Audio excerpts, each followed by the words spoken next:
எசேக்கியேல் 1:23 மண்டலத்தின் கீழ் அவைகளுடைய செட்டைகள் ஒன்றுக்கொண்டு நேர் எதிராய் விரிந்திருந்தன.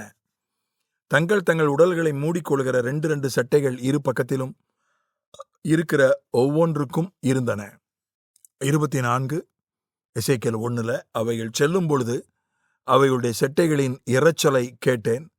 அது பெருவெள்ளத்தின் இரைச்சல் போலவும் சர்வ வல்லவருடைய சத்தம் போலவும் ஒரு இராணுவத்தின் இரைச்சலுக்கு ஒத்த ஆரவாரத்தின் சத்தம் போலவும் இருந்தது. அவைகள் நிற்கும் போது தங்கள் செட்டைகளை தளர விட்டிருந்தன. இங்க 2 விஷயம் சொல்லப்பட்டிருக்கிறது. செட்டைகள் விரிந்திருந்தன 23 படிக்கிறோம். செட்டைகளை தளர விட்டிருந்தன என்று 24 படிக்கிறோம். ஒன்று ஆயத்தமாய் இருப்பது, இன்னொன்று இளைப்பாறுவது. 2மே சொல்லப்பட்டிருக்கு.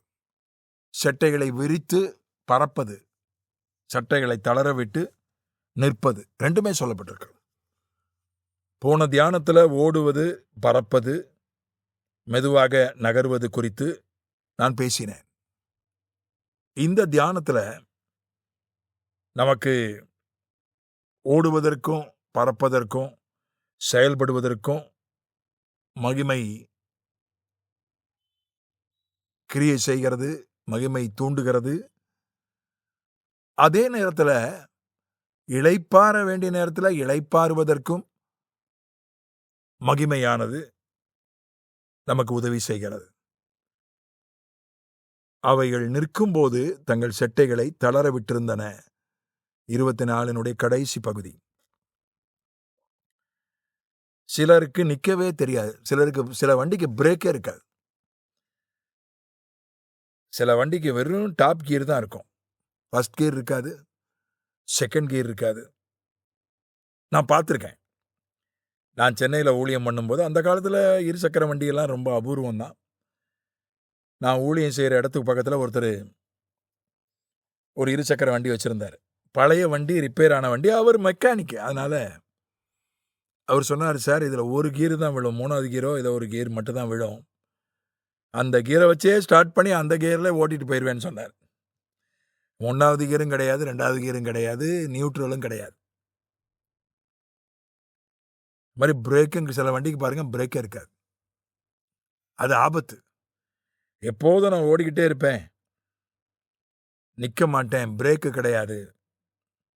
அதுதான் மகிமை. ஓடிக்கிட்டே இருக்கிறது தான் மகிமை என்று நிச்சயமாய் சொல்ல முடியாது. நிற்க வேண்டிய நேரத்தில் நிற்கணும். ரெக்கைகளை தளர விட வேண்டிய நேரத்தில் தளர விடணும். அது ரொம்ப முக்கியம். தேவ சமூகத்தில் உட்காரணும்.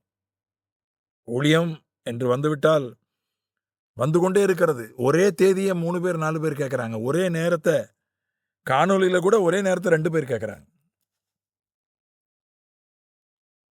பெரிய ஒரு ஸ்தாபனத்திலிருந்து கூட கேட்குறாங்க. அது ஒரு பெரிய அரிய வாய்ப்பு. ஆனால் அதே நேரத்தை கேட்குறாங்க. ஊழியம் வளர்கிறது. பல இடங்களிலிருந்து அழைப்பு வருகிறது.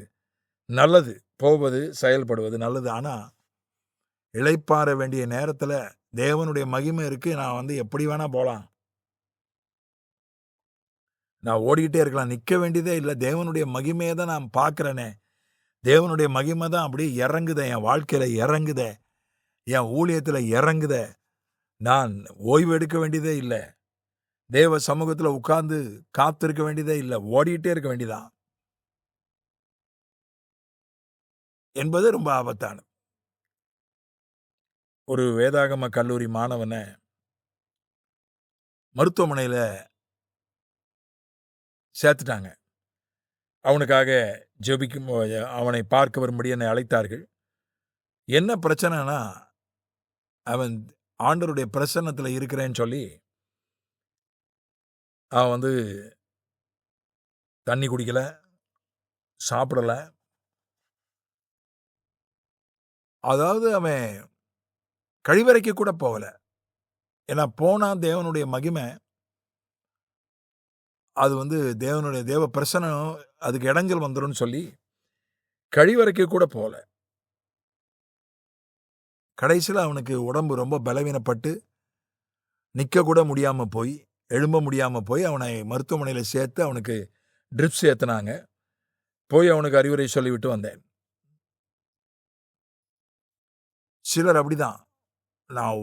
நான் நிற்க மாட்டேன், நல்லா சாப்பிடணும், தேவனுடைய மகிமை இருக்கு, தேவனுடைய மகிமை இருக்கிறதுனால நான் சாப்பிட மாட்டேன், தூங்க மாட்டேன், ஓய்வெடுக்க மாட்டேன், ஒரே ஊழியம்தான், தனி ஜபம் கூட பண்ண மாட்டேன், நான் ஊழியம்தான் ஐயா அப்படின்னு இருக்கக்கூடியவங்களை நான் பார்த்துருக்கேன்.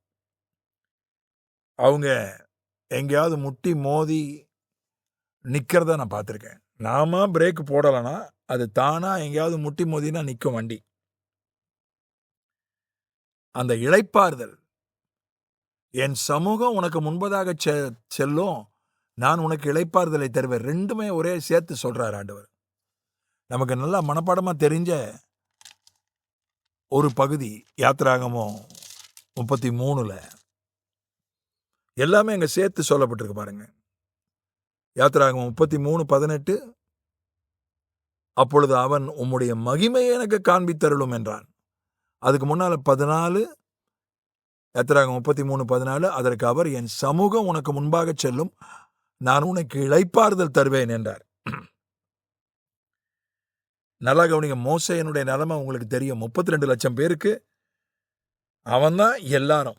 அவன்தான் மத்திய அரசு, அவன்தான் மாநில அரசு, அவன்தான் சபை, அவன்தான் பஞ்சாயத்து, எல்லாமே அவன்தான் செஞ்சாகணும். நகர்ந்துக்கிட்டே வேற இருக்கிறாங்க, பிரயாணம் பண்ணிக்கிட்டே வேற இருக்கிறாங்க. தண்ணீரும் அவன் தான் பதில் சொல்லணும். நான் 32 லட்சம் பேருக்கு தண்ணி கொடுக்கணும், சாப்பாடு கொடுக்கணும், எல்லாத்துக்கும் அவன் தான் பதில் சொல்லணும். ஆண்டவர் சொல்றாரு, என் சமூகம் உனக்கு முன்பாக செல்லும், நான் உனக்கு இளைப்பாறுதல் தருவேன். தேவனுடைய மகிமை என் வாழ்க்கையில இறங்கிடுச்சு, என் ஊழியத்தில் இறங்கிடுச்சு. எப்போ பார்த்தாலும் தேவ மகிமை நான் இருக்க உடலை, நான் தூங்குறது இல்லை, நான் ஓடிக்கிட்டே இருக்கேன், சாப்பிட்றது இல்லைன்னு சொன்னா அவங்க சரியா தேவ மகிமையை புரிந்து கொள்ளலைன்னு அர்த்தம். தேவனுடைய மகிமை நம்மை இளைப்பாறுதலை நமக்கு கட்டளையிடுகிறது. போதிய அளவு தூங்கணும், போதிய அளவு சாப்பிடணும், போதிய அளவு தனி ஜபம் அவசியம். நம்முடைய தனிப்பட்ட ஆவிக்குரிய வாழ்க்கையை மற்றவங்க பிரசங்கத்தை தேவைப்பட்ட மற்றவங்க பிரசங்கத்தை கேட்கணும். நான் இன்றைக்கும் மற்றவருடைய எல்லார் பிரசங்கத்தையும் நான் கேட்க முடியாது. சிலருடைய செய்திகளை நான் இன்னைக்கு கேட்கிறேன். வாய்ப்பு கிடைக்கும்போது வாரம் ஒரு செய்தியாவது மற்றவருடைய செய்தியை நான் கேட்டுருவேன். நேரில் கேட்கறதுக்கு எனக்கு வாய்ப்பு கிடைக்கிறது இல்லை. ஆனால் ஆன்லைனில் வாரம் ஒரு செய்தியாவது நான் கேட்டுருவேன். எல்லா செய்தியும் நான் கேட்கறது இல்லை. கேட்டால் பைத்தியக்கார ஆஸ்பத்திரியில் தான் போய் நான் சேரணும். ஏன்னா நம்ம ஆளுங்க அப்படி தான் பேசுகிறாங்க. கர்த்தருக்கு ஸ்தோத்திரம். என்னுடைய தனிப்பட்ட வாழ்க்கையை நான் கவனிக்கணும், நான் ஜெபிக்கணும், நான் எனக்காக வேதம் வாசிக்கணும். மற்றவங்களுக்காக யூடியூப்பில் பேசுறதுக்காக மட்டும் நான் வேதம் வாசிக்கக்கூடாது. என் வாழ்க்கைக்காக நான் வேதம் வாசிக்கணும். எனக்கு வர்ற ஜெப குறிப்புகளுக்காக மட்டும் நான் ஜெபிக்கக்கூடாது. என் வாழ்க்கைக்காக நான் ஜெபிக்கணும். அதான் இளைப்பாறுதல். தேவனுடைய மகிமையினுடைய ஒரு பகுதி. ரெக்கைகளை தளர விடுறது, நிற்க வேண்டிய நேரத்தில் நிற்கிறது. தேவனுடைய மகிமை இளைப்பாறுதலை கட்டளையிடுகிறதா இருக்கிறது. ஆமென்.